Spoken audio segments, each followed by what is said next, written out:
किसान भाइयों, आज सेब से केंद्रित बात ही करेंगे और रोगों से संबंधित। जैसे आप जानते हैं कि आजकल प्रदेश के विभिन्न भागों में सेब जो है, जो अखरोट से ऊपर वाली अवस्था पे है और वही अवस्था विभिन्न भागों में ये चल रही है। सेब में 3 प्रमुख रोग हैं जो आजकल आपको बगीचे में देखने को मिलेंगे। वैसे तो सेब में कई तरह के रोग आते हैं, लेकिन आजकल कहीं कहीं पे स्कैब का आपको संक्रमण देखने को मिल सकता है। फिर हमारे जो असामयिक पतझड़, जिसको हम प्रीमेच्योर लीफ फॉल कहते हैं, वो कुछ वर्षों में ये जो अल्टरनेरिया लीफ स्पॉट्स हैं वो भी देखने को मिलते हैं। बाकी जो हमें किसानों से कई बार फ़ोन के माध्यम से, ईमेल के माध्यम से और टेलीफोन और दूसरे माध्यमों से कोई समस्याएं उनकी हमें मिलती हैं, उसका भी हम थोड़ी सी चर्चा इस बात में कर लेंगे।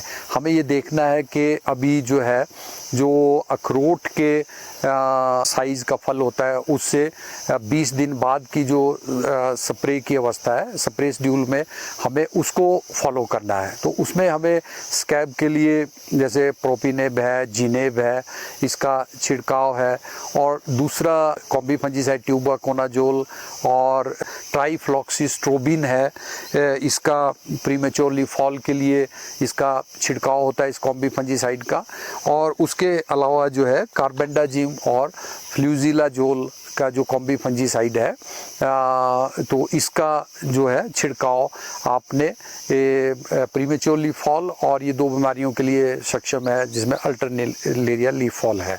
तो ये 3 छिड़काव जो हमारे, जो 3 बीमारियां हमारे पास मेन फलों में देखने को मिलती हैं, तो हमें इनका छिड़काव जो है वो अपने बागीचे में रोग के लक्षण को देखते हुए करना। बहुत सी ईमेल और टेलीफोन किसान इसलिए करते हैं कि हम ये इंसेक्टिसाइड के साथ फंजीसाइड मिला दें, उसके साथ हम माइक्रोन्यूट्रिएंट, जैसे आजकल अधिकतर लोग बोरोन और जिंक की स्प्रे करते हैं।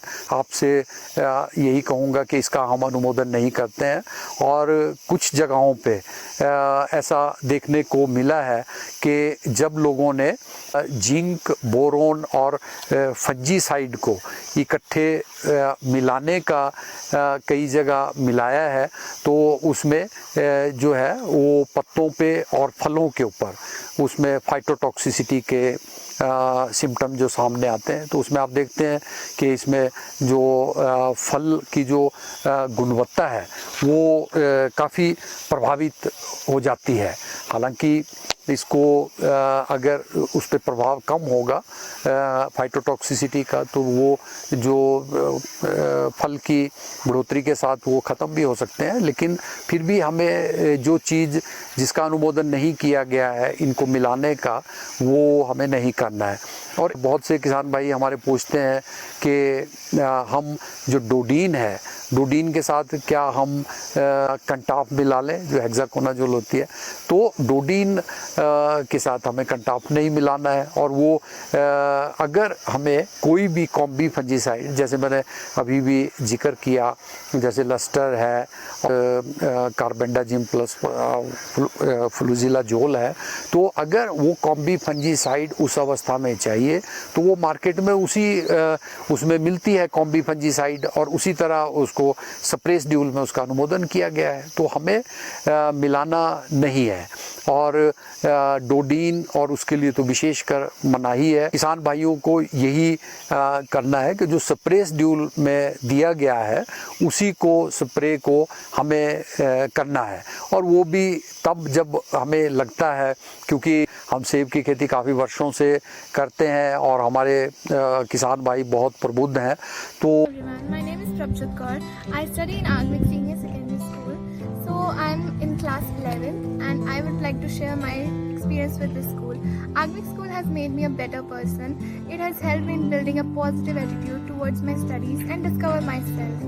And the teachers are very caring and are interested in students' well-being. The technology has made sure that the classes are interactive, education and fun, which can be benefited for the student because the animations, the visuals, they make the concepts very clear easily. तो हमें अगर रोग के उसकी आशंका बगीचे में होती है, अन्यथा हमें ये प्रयत्न करना है कि अगर स्प्रे की आवश्यकता नहीं है तो हमें कम करना है। और कुछ फंजीसाइड जैसे फ्लूजिलाजोल है तो उसमें प्रिवेंटिव और क्यूरेटिव दोनों क्षमताएं हैं। तो एक तो रोग को क्योर भी कर सकती है, अन्यथा मैक्सिमम जो फंजीसाइड होते हैं जैसे प्रोटेक्टिव होते हैं तो वो जब तक उनका पौधे के विभिन्न भागों के ऊपर वो घोल की मात्रा है तब तक वो रोकने में सक्षम होते हैं। लेकिन हमें जो फल की इस समय अवस्था है तो उस समय पत्तियों के ऊपर तो ऐसी अवस्था नहीं आती है कि हमें क्यूरेटिव, लेकिन फलों के ऊपर क्योंकि बढ़ोतरी हो रही है तो उस समय ये जो क्यूरेटिव एक्शन वाले जो फफूंदनाशक हैं वो अधिक कारगर है और वो स्प्रे शेड्यूल में उसको वो दिया गया है। पिछले दिनों में जैसे किसान भाइयों ने एक जैसे सुई की तरह धब्बे जो हैं, सुई की तरह पिन हेड जिसको हम बोलते हैं उसकी तरह कुछ धब्बे फल के जो वॉलनट ग्रीन जो फल की अवस्था है उसके ऊपर दिखाई दिए हैं। तो ये धब्बे जो है, और कई बार इन धब्बों के चारों तरफ थोड़ा सा हल्के लाल रंग का एक दायरा सा भी बना होता है। हम इसको डिसऑर्डर कहेंगे क्योंकि ये डिजीज़ नहीं है। तो डिसऑर्डर हम तब कहते हैं जब उसके साथ कोई पैथोजन इन्वॉल्व नहीं होता है। तो ये तापमान की वेरिएशन और दूसरे जो हमारे कई कारण होते हैं, जैसे बगीचे में कई बार कोई सूखे की स्थिति है वो है, तो कई कारण मिलके जो है जो हमारे उसकी वेरिएशन होती है उसकी वजह से इस तरह के लक्षण आ सकते हैं। तो इसमें जब हम नियमित रूप से कोई भी कॉम्बी फंजीसाइड कोई भी स्प्रे कर रहे हैं तो हमें इसके लिए अतिरिक्त किसी स्प्रे करने की आवश्यकता नहीं है। और ये स्पॉट छोटे छोटे होते हैं क्योंकि इनका नाम ही इस डिसऑर्डर का लेंटिसेल स्पॉट है।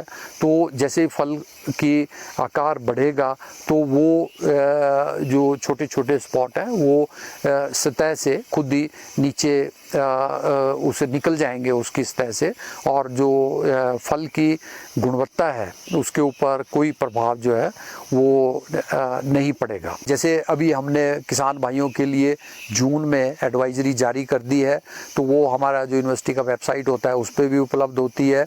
और जो हमारे ये प्रिंट मीडिया है और इलेक्ट्रॉनिक मीडिया है, दोनों पे हम जो एडवाइजरी जिसका मैंने जिक्र किया कि जून में कौन कौन से स्प्रे इन तीनों बीमारियों के लिए होने हैं, तो उसके ऊपर हम ये एडवाइजरी डाल देते हैं। हम किसानों से अपेक्षा करते हैं कि दूसरी तरह का लिटरेचर जैसे हमारी यूनिवर्सिटी की पैकेज एंड प्रैक्टिसेस है वो भी किसानों के पास उपलब्ध होगी और उसको भी वो कंसल्ट कर सकते हैं। और जो स्प्रे शेड्यूल है वो स्टेट डिपार्टमेंट ऑफ हॉर्टिकल्चर का ई हॉर्टिकल्चर है उसके ऊपर भी उपलब्ध है था।